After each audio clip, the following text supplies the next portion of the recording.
Om Swastiastu. Om Swastiastu. Om Wignamastu Nama Sidam. Suksuma bergalah sani sampun ketiga ring sekian titiang, ring pedewekan titiang. Sedurung titiang lantur matur-matur majang ring idedani senarang sami. Sugrayang titiang aturang pengastiti bakti majang ring ide betari susunan diriki. Melarapan saking mana suci nirmala piraga sarang sami sampun kepaice kerayuan kerajaan. Pertama turang titiang majang ring itu meraga pingan itu atau pemangku ring parahyangan Kerta Mandala pura kantor Kementerian Agama Kabupaten Beleleng.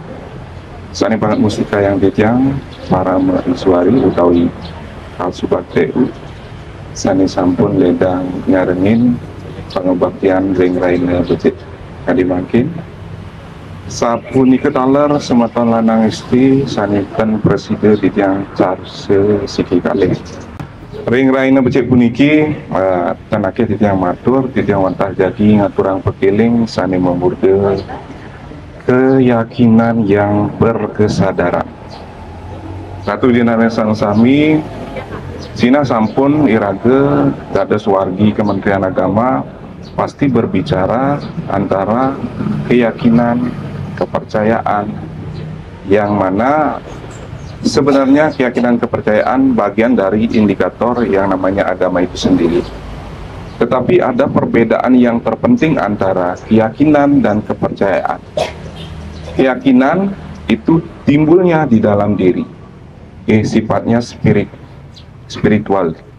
Kemudian kepercayaan biasanya berasal dari luar diri. Lalu kenapa harus ada penyadaran dalam proses berkeyakinan? Dewasa ini ring jagat sekali makin banyak sekali kita temukan radikalisme, pengompokan diri atas nama sekte, atas nama sebuah aliran, atas nama kepercayaan yang mana kepercayaan ini belum tentu kebenarannya. Kepercayaan terdapat di dalamnya ada doktrin, tetapi sifatnya belum pasti. Beda dengan keyakinan. Keyakinan itu sifatnya spiritualis, artinya sifatnya antara kita dengan Ida Sang Hyang Widi. Jadi kepercayaan hendaknya diiringi dengan kesadaran. Karena niki menimbulkan sebuah kelabilan apabila kita tidak iringi proses kepercayaan kita dengan proses penyadaran. Kenapa demikian? Ratu dan Sami, dunia ini sudah mengalami perubahan-perubahan yang sangat besar. Jadi penyadaran adalah kunci utama dalam proses kita beragama. Tidak hanya kita mempercayai begitu saja isi Weda yang mungkin saja ditafsirkan berbeda. Kita tidak boleh mempercayai begitu saja omongan, misalnya, mohon maaf, kita memiliki orang suci, kita perlu menyadarinya hal itu benar atau tidak. Kita punya wiwike, kita punya atmanastuti, rasa kepuasan batin. Kita perlu yang namanya perbandingan. Seperti dalam nyaya kita dikenalkan dengan catur permana. Ada pratyaksa, ada alumana, ada sabda permana. Ini bagian-bagian tata cara kita mempercayai segala sesuatunya. Dan ujung-ujungnya kita diajarkan untuk sadar. Beragama Hindu, kalau kita tidak sadar, maka yang kita lahirkan adalah sebuah tahayul, mitos, dan tidak akan pernah paham bahwasanya ada sebuah pemahaman yang penting di balik sebuah upakara, sebuah penghayatan terhadap pohon-pohon besar. Kalau kita tidak menyadari hal itu ternyata memiliki makna. Penyadaran di dalam proses beragama memang terletak pada proses kita berkeyakinan. Tetapi penyadaran dalam setiap memahami pengetahuan agama ada hal-hal yang terbaik. Contohnya, kita dikenalkan dengan konsep Trihita Karana. Apabila kita percaya namun tidak sadar, maka dike akan menjadi teori semata. marahyangan mebakti den, tapi sing tain meyakini bahwa saya adalah bagian dari Tuhan itu sendiri. Kita dikenalkan dengan konsep tatwamasi. Kita hanya mengenal itu jika tidak disadari, maka konsep itu hanya sebuah slogan semata. Aku adalah engkau, engkau adalah aku. Hanya tahu seperti itu. Tetapi pada saat kita disuruh menolong, kita berpikir dengan sangat panjang. Tidak pernah memahami esensi, tidak pernah menyadari bahwa konsep itu mengandung arti yang sangat luas. Begitu juga Rikaya Parisuddha. Kita mengenal manacika, wacika, kayika. Tetapi kita tidak pernah menyadari bahwa hal itu sering sekali kita lakukan, tetapi kita tidak pernah batasi diri kita untuk berbuat baik, berkata yang baik, dan berpikir yang baik. Jadi Denani Sareng Sami di dalam Upanishad juga disebutkan Aham Brahma Asmi. Sesungguhnya aku adalah Brahman itu sendiri.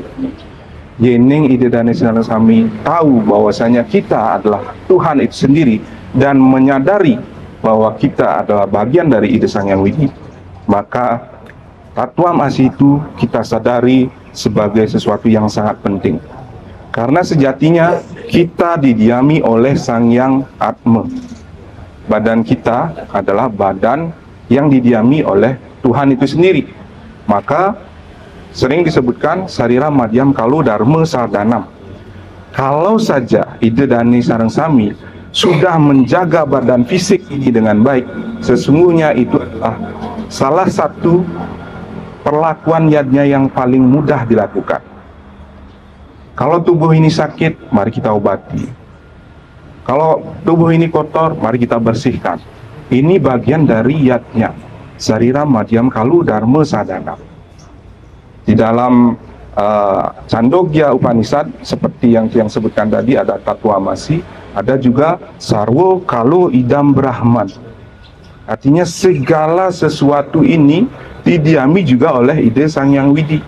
Makanya ada konsep yang disebut dengan Trihita Karana, parahyangan, pawongan, dan palemahan. Bahkan tren lagi dari Kementerian Agama, kita mengenal konsep ekoteologi. Eko itu artinya sebenarnya kan ekosistem yang dimaksud, dan teologi adalah ketuhanan, pemahaman tentang ketuhanan. Tetapi eko juga berarti satu, eko narayana naditya asti kasih.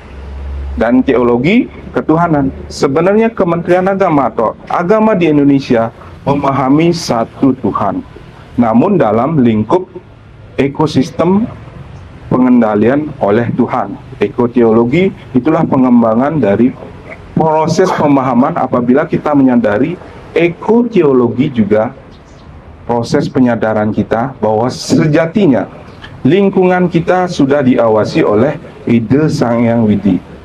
De marekepure den ngaturang bakti ingat maturan, tetapi ketika di rumah, ketika di tempat lain, kita tetap berpikir yang jelek, berbuat yang jelek. Marekepure maru berbuat baik. Tuhan ada di mana-mana. Wiapi wiapake. Jadi berpikirlah, kendalikanlah. Kalau tidak dikendalikan, maka proses penyadaran ini akan menjadi sebuah kamuflase yang perlahan akan hilang. Ya, karena di dalam diri kita ada yang namanya sadripu. Jangan pusing-pusing mencari musuh sampai ke Mobile Legends ngalih musuh ya. Jadi musuh itu hanya ada di dalam diri. Ya. Sadripu, sabte timire, 7 kegelapan. Biar kulitnya gelap, di dalamnya ada yang lebih gelap lagi, disebut dengan sabte timire. Lapisannya lebih banyak, tapi tidak lebih banyak dari lapisan tenggo ya. Jadi ini lebih lapisannya, kalau tenggo kan ratusan. Kalau sabte timire, lapisannya ada 7 kegelapan. Ya. Jadi kalau ini kita terus dalam proses berkeyakinan tidak diimbangi dengan proses penyadaran, maka kita dalam keadaan mada atau mabuk. Ya, mabuk ini juga terdapat di dalam sadripu. Juga terdapat di dalam sabte timire, yaitu kasuran. ya. Dan dalam hal ini, kalau kita sudah dalam meliputi hal itu, biar raga dua aman sampai mabuk raga tentang keduagan, dan kita tidak sadar bahwa itu memabukkan, pintar pun memabukkan, cantik pun memabukkan. Kita sebagai keturunan dari orang yang beradab pun memabukkan. Oke. Hal itulah yang menyebabkan proses berkeyakinan itu wajib harus didasari oleh penyadaran. Mungkin wadasa penika presiden aturan titiang sindap untuk pesan. Om Sanat.